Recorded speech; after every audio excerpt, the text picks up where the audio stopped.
वो कोई गलती करे कानून के तहत तो उस पर कानूनी कार्रवाई होनी चाहिए।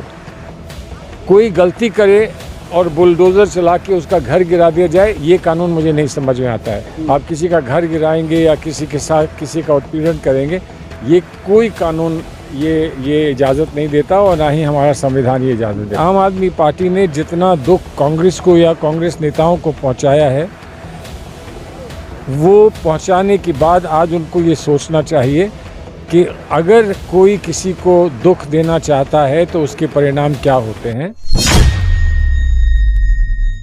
सर, अभी आपने देखा कि दिल्ली में मनीष सिसोदिया को जेल भेज दिया गया है, तो आपको क्या लगता है? लोग लगातार कह रहे हैं कि उन्हें फंसाया गया है, तो आप इस पर थोड़ा सा लाइट डालिए। भाई देखो, कोई जेल जाए तो अफसोस तो होता है।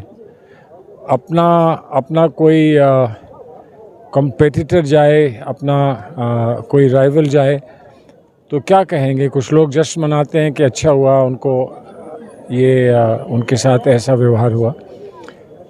जो भी वास्तविकता है वो तो तभी पता चलेगी जब सारी चीज़ सामने आएगी। लेकिन एक बात मैं कहूँगा कि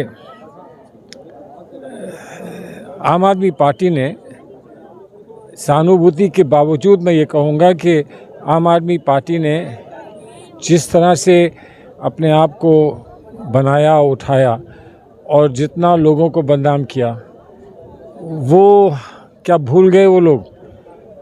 हम अगर ऐसा एक दूसरे के साथ करेंगे तो जब हम पावर में हैं या हम अच्छी स्थिति में हैं तो हम किसी और को दुख पहुंचा सकते हैं, उनको तंग कर सकते हैं, लेकिन यही हम पर लौट कर आएगा तो क्या होगा? होना क्या चाहिए इस देश में? होना ये चाहिए कि राजनीतिज्ञ सारे सच्चे हों, पारदर्शिता से काम करें, लेकिन उसी के साथ साथ जवाबदेही के साथ साथ उनको टारगेट ना किया जाए सिर्फ राजनीतिक कारणों से। ये सारी बात जो है सामने आनी चाहिए। वो कैसे आएगी, कब आएगी, कहा नहीं जा सकता।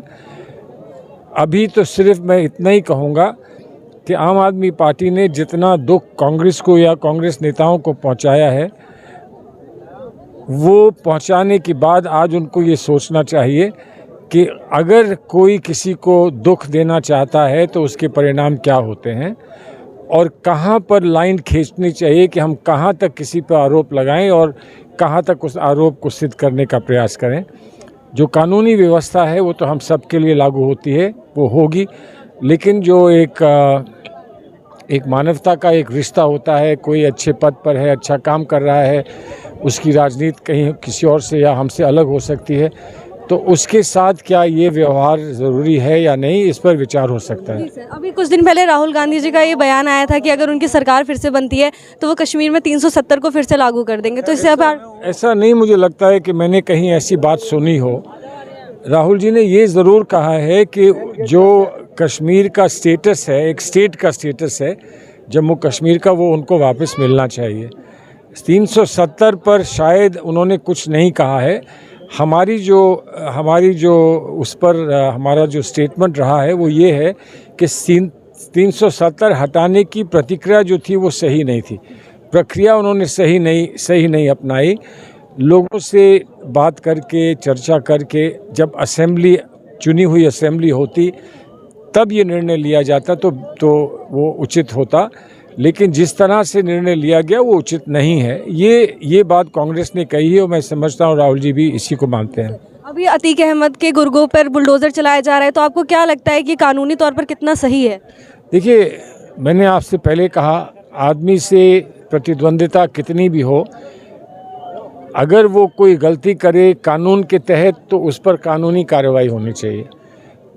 कोई गलती करे और बुलडोज़र चला के उसका घर गिरा दिया जाए, ये कानून मुझे नहीं समझ में आता है। घर अलग होता है और किसी की गतिविधियां अलग होती हैं। कानून कार्रवाई वो करे, घर को गिराने का क्या कानूनी कार्रवाई है या कुछ और है, ये मेरी समझ में नहीं आता। घर गिराना, बुलडोज़र चलाना, ये अवैध कार्रवाई है। कानून का राज होना चाहिए, रूल ऑफ लॉ जिसे कहते हैं। कोई गलती करे तो उस गलती की सज़ा मिलनी चाहिए। कोई गलती कुछ करे और उसको सज़ा घर गिराकर मिले, ये हमारी समझ में बात नहीं आती है। जो कानून अधिकार लोगों को देता है वो अधिकार सरकार को भी मिलते हैं कि आप क्या कार्रवाई कर सकते हैं, उचित कार्रवाई करिए, लेकिन मनमानी कार्रवाई नहीं हो सकती। आप किसी का घर गिराएंगे या किसी के साथ किसी का उत्पीड़न करेंगे, ये कोई कानून ये इजाज़त नहीं देता और ना ही हमारा संविधान ये इजाज़त देता। वो कैसी कैसी बात स्वयं कह देते हैं और उससे क्या दूसरे लोग उत्साहित नहीं हो जाते, उससे और प्रोत्साहित नहीं हो जाते, तो उनको भी सोचना पड़ेगा। और उनका जो दायित्व बनता है, एक प्रधानमंत्री का दायित्व बनता है। प्रधानमंत्री एक पार्टी का नहीं होता, किसी व्यक्ति विशेष का नहीं होता, पूरे देश का प्रधानमंत्री होता है। तो उन्हें क्या करना चाहिए ये तो वो अपने विवेक से सोचेंगे। हिंदू मुस्लिम राजनीति होती है और मैं मानता हूं कि वो हमारे देश के लिए, हमारे समाज के लिए बहुत गलत है। हम सब एक ही देश के, एक परिवार के लोग हैं। हिंदू मुसलमान भारत माता के बच्चे हैं और उनको कोई अलग करना चाहता है तो वो भारत माता का अपमान कर रहा है।